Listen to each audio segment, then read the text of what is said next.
Episode 5 of the amazing digital circus was an amazing lore dump for all of our characters, where we got to fill in a lot of the blanks and how they ended up in this game. So let's talk about their characters, their lives back when they were human, and how each of them seemed to end up in this strange building where this video game was running on a computer. My name is Deepcut. People keep saying it's gay that my nickname is Deep in the Box, and let's dive into it. Now, there was this misunderstanding early on, from me and a lot of people actually, that the characters had their memories erased when they entered the circus. But more and more, each episode confirms that this is not true, and the only thing they don't seem to remember are their actual names. That detail probably isn't some huge lore twist either, and it's more likely just a creative decision to let us have names like Ragatha and Pomni instead of boring names like Michael or Bob, and I want to believe that Bob is canonically Pomni's real name. Now, for some reason, up until now, most of the characters have been keeping their past to themselves. This is probably just insecurity, because I mean, like, if I was trapped in this kind of cartoon hell, I probably wouldn't be casually talking about my dead-end job or failed art degree. But at the same time, you'd think at least one of them would want to try and figure out if their stories were connected. What if one of them got lost in this game and another person came into the building trying to find them and ended up lost in the game as well? What if one of them is actually responsible for making the game? But no one really seemed to want to talk about that until now. Part of that is built into the story of the episode, which really emphasizes that the characters never really have a chance to just breathe, and when they do, they're basically just pretending to sleep in their rooms to avoid another adventure with Cain. While some characters like Zubel will just sit these out, the rest of the gang keeps going on these in order to placate Cain and seemingly stop him from falling apart and just making things worse for them. Despite this being many adventures, the calm, quiet spaces that were developed for it allowed for the characters to actually just relax and have a chance to get to know each other. And it honestly makes me wonder if Cain has kept them so around the clock busy since each of them has gotten here that they really just haven't had a chance to talk like this before. Now, when it comes to the characters' backstories, the most important is obviously Pomni's as our main character, with Pomni being the one I would say that we authentically learned the most about in this episode. We got fun facts and implications about other characters as well, but Pomni's story gave us actual information about how she ended up in the game. This wasn't something to do with her job like a lot of people suspected, as Pomni just worked as an accountant for a supermarket chain, keeping in line with the theme of these characters mostly having rather mundane jobs that are controlled by corporations. According to Pomni, before getting trapped in the circus, she would get bored with her job and seek thrills. Pomni was into what we call urban exploring, which is where you enter abandoned buildings and simply explore them. This is something I have a fascination with myself, but can't bring myself to do because I actually kind of just hate touching things in general. I was that kid growing up who couldn't focus when his hands even had just a little bit of dust on them when playing outside. It's not even a germ thing, like I'm not a germaphobe in particular, it's just bad sensory feelings. And if you've seen those urban explorer videos on YouTube, you know it's often in buildings that have fallen apart, haven't been cleaned in years, and have all sorts of mold and other such things growing in them. It's definitely not the hobby that I expected someone like Pomni to have.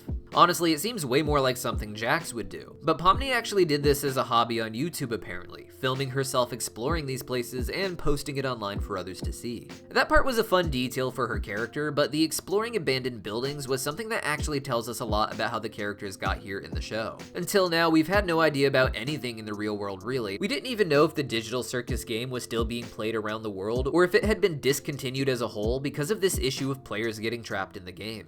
In the pilot, we did see outside of the computer that the game is being run on, showing what looks like an abandoned office building. Previously, there had been a lot of theories that Pomni was someone connected to the creator of the game, perhaps even the granddaughter of the creator coming in to try and fix it. But her backstory here gives the impression that she really just stumbled upon this building after searching many buildings before it, and then found a cool video game that she thought she would try out. Finding a cool video game already running on a computer there likely seemed innocent enough, so Pomni would have just put the headset on and not really think much about it. This is very interesting, however, as it raises a bit of a question about what happens to the bodies of the people who play this game. What a lot of people want to believe is that the characters are trapped inside of the game and that their bodies are now lifeless, or at least in some sort of coma before they starve and die. If this is the case, this would indicate that someone's coming into this room and maintaining it while removing the bodies of people who have accidentally put on the helmet. It would also imply that this is someone who actually wants people to get trapped in the game, otherwise they could just simply remove the helmet or turn the game off.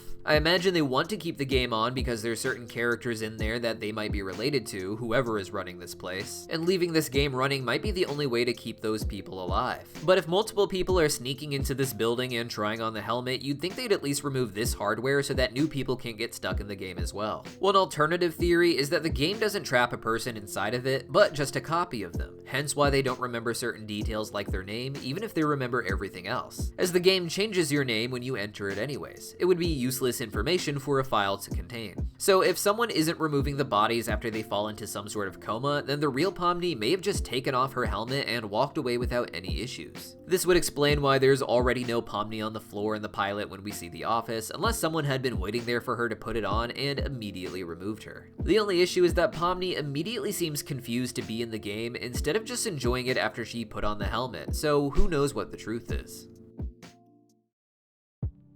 Part 2, Zubel. Now, after Pomni, the character we learned the most about overtly was probably Zubel. The talking about their prior lives actually started with an adventure that Zubel suggested, likely inspired by how cathartic Gangal felt by working at a job she had in the real world. Zubel thus chose a mafia-style adventure where they would get to be a bartender and mix drinks, something they said they did as one of their jobs back before entering the circus. Jax says that this makes sense for Zubel, who replied back saying they didn't really understand what Jax was insinuating. But in my opinion, Jax actually makes a lot of sense here. This all comes down to the character of Zubel. Zubel is designed in the circus to be a mix and match toy, and this is meant to reflect how in real life they seem to have issues with their identity and with their body. This kind of issue with self-identity and body can lead to a lifestyle of body modification, and the mix and match Zubel parts reflect that. Mixing and matching drinks is something anyone can enjoy, don't get me wrong, but for someone who enjoys the ideas of body modification and mixing and matching things to become something else, being a bartender at least has some thematic connections there. This is also true for another job that Zubel had apparently, which was a tattoo artist.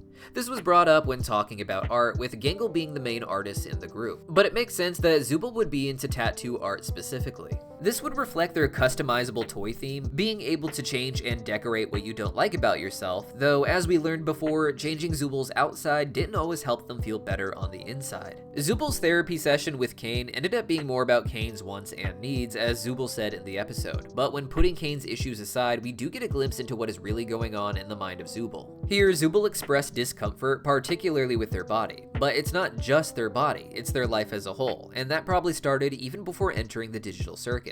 With the characters putting on headsets and becoming trapped there, I imagine that Zubel likely wanted to play the game because of the same customization that they now hate. It's normal for people to enjoy customizing themselves in video games, but people with alternative identities or who see themselves outside of the mainstream ideas of norm like a gender binary tend to find themselves more drawn to this place because of the experimentation it allows for customizing themselves and seeing who else they could be. Despite how helpful and healthy this can be for any person, there also comes a point, however, where that symbolic form you take no longer represents you and causes issues because of how limited it can be. You might not grow tired of yourself, but you can grow tired of the world or fandom that surrounds this avatar. Over time, you can change your avatar as you change inside, but eventually the entire identity can become just outdated, no longer representing who you are because there is only so much the outside of a person can say about their inside. In the last moments we hear about Zubel's backstory, they mentioned that they used to explore abandoned buildings here and there as well. Not for videos or a career or an ongoing hobby, just something that they did once in a while. But like with Pomni, that means they likely came across the digital circus game when trying to explore an abandoned building and ended up wanting to try it. Ultimately, Zubel got some sort of weird monkey's paw kind of wish fulfillment here, where Zubel is now fully customizable and not trapped in the original body that they had issues with, but now the issue is just with who they are. Part 3, Ragatha. Now, another character that had some really interesting reveals, or rather confirmations, was Ragatha. In many ways, to me at least, Ragatha feels like the main character, even though Pomni clearly fills that role. Ragatha is just the one that everyone seems to want to know the backstory for because of her unique position in the game. The show has really built itself up around the idea that Ragatha is held to a higher standard than everyone else in the circus, a standard she even holds herself to. But as we got confirmed in this episode, it was unfortunately for very toxic reasons. In this episode, Ragatha confirmed what she had been hinting at in previous episodes, especially when she got hit by the stupid sauce. After that happened, she made comments about missing her horses, but also about tea parties and dancing lessons. That line had some layers to it, since it was also a reference to the Raggedy Ann and Andy movie, where Raggedy Andy complains precisely about those things when singing about how it sucks to be a boy's toy owned by a girl. We explored this in our previous dedicated video on Ragatha being Raggedy Ann, link down below if you haven't seen it yourself. But it seems clearer now that she was also talking about her real life in that line, as well as in other scenes that I didn't really notice until this episode. You see, in episode 5, Ragatha explains that she grew up in a wealthy family, but also on a farm, a kind of high-end country girl upbringing, but one with a lot of responsibilities. Ragatha openly admits that her mother was rather toxic and controlling here, and that explains a lot about her character. According to Ragatha, her mother probably doesn't miss her, and she says that she doesn't miss the yelling or berating or the guilt tripping, before suddenly realizing that the others are staring at her awkwardly. This episode really explored the idea that Ragatha is held to a different standard than the others, with Pomni even trying to get Ragatha to open up and be a jerk for once, but then immediately telling her to calm down when she actually starts expressing her emotions. Even worse, this is her expressing her emotions at Jax, who is constantly antagonizing her and everyone else. That's the pattern that Ragatha describes with her mother, with Ragatha emphasizing guilt tripping. It's not that Pomni is guilt-tripping Ragatha, but guilt itself is what controls her. When others look at her like she's out of place, she feels out of place, like she did something wrong. She feels guilty even if all she did was open up, or even really just stand up for herself. What's sad is that Ragatha starts by saying her mom probably doesn't miss her, which is already very hard to hear. But instead of saying she doesn't miss her mom, she just lists the bad things that her mom would do, saying she doesn't miss the berating or the guilt-tripping, but not saying that she doesn't miss her mom. This is a sad relationship, as it's basically her saying that her mom probably doesn't miss her, but that she does miss her mom, or at least the opportunity she had to try and have a good relationship with her, even if her mom wasn't checking in for that. This is something Ragatha hinted at in the earlier episode when she was on Stupid Sauce as well, when talking to the Gloinks Queen. During this conversation, Ragatha asks if all the Gloinks have names, and the Gloink Queen insists that she's a great mom who cherishes each of her children, thus they each have their own unique names. After hearing that, Ragatha says that that's beautiful, and with what we now know about her mom, that moment is actually really sad, as she really seems to just be sitting there thinking that she wished her mother was that way as well. Finally, while Ragatha wasn't an urban explorer, she did have some hint of how she ended up in the game. Ragatha very explicitly says that she got into real estate before ending up in the game, and like Pomni and Zubel, I think that led to Ragatha being in this abandoned building. Her job was likely just to survey the property and list it to sell or rent, but like with the others, she probably found the video game, tried on the headset, and ended up trapped there like everyone else.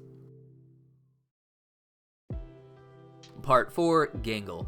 Now, when it comes to the other characters, there wasn't a lot to learn that hadn't already been shared in previous episodes. Like Kinger with his wife back in episode 3, or Gangal at the fast food adventure in episode 4. That episode was basically Gangal focused, where we learned the most about her, how she had wanted to be an artist, but ended up working as a manager at a fast food joint to appease her parents. This new episode took that story a step further and explained that Gangal even went to community college for graphic design before dropping out. If I had to guess, Gangal simply didn't care for corporate graphic art, something that can be just as soul-sucking as working at a fast food restaurant with the right kind of artist. What Gangal seems to love about art is that it's fantasy, and making logos for corporations or just art that pushes their agenda isn't something that's going to be very fantasy fulfilling. After the fast food adventure, the only adventure Gangal seemed to suggest for episode 5 was a 2D anime slice of life story, keeping in line with Gangal's art style, which is predominantly anime or manga themed. I have to say, this was one of my favorite parts of the episode, and I'm not surprised they eventually did a whole scene like this, as the fans seem to love it when the characters get 2D, and especially anime.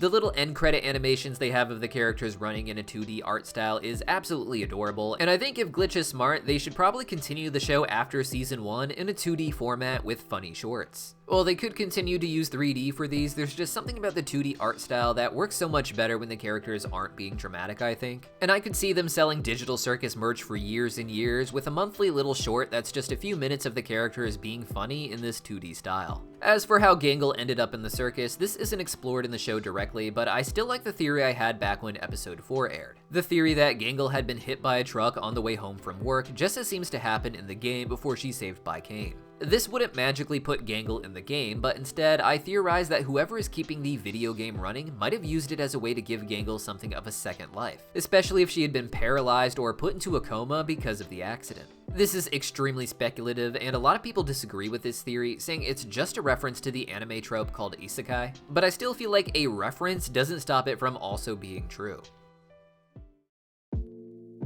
Part 5, Jax and Kinger. Finally, with Jax and Kinger, we didn't get any overt backstory about their lives before the circus. Kinger is notorious for having no memory, and he plays that up in this episode, with Pomni just reminding the gang, and thus the audience, that he does have a backstory involving his wife. Jax, meanwhile, just lies and pretends to be Walter White from Breaking Bad, claiming that he got lung cancer and started working with one of his former students before Zubel shuts him down. We know Kinger had a history with a wife who entered the game with him, and the big theory is that he might actually be one of the people who created the game. There are some theories that he was meant to fix the bugs in the game by entering it himself, but never did, with him and his wife slowly corrupting over time. Jax, meanwhile, doesn't have any evidence of a backstory before the game, leading many to think that he might be an NPC. Some fans think he has forgotten that he is an NPC, perhaps explaining why Kane can control and change Jax, despite Jax saying that Kane isn't supposed to have that ability. The only backstory we get for Jax in this episode is that he did seem to have a friend in the game with him. We don't know if it was someone from before the circus or someone he met in the game, but they seem to be the only person that actually liked Jax before the character appears to have abstracted. This former character is named Ribbit, it seems, and according to Gooseworks, Ribbit was the last character to abstract before Kaufmo, making the loss of Ribbit rather recent for Jax. But for more theories on what exactly happened with Ribbit and Jax, I made a dedicated video that's 16 minutes long for his character alone. So go check out our previous video on the episode where we get into that. And if you have more Digital Circus theories you want me to tackle this week, let me know in the comments down below, and I'll see you guys next time.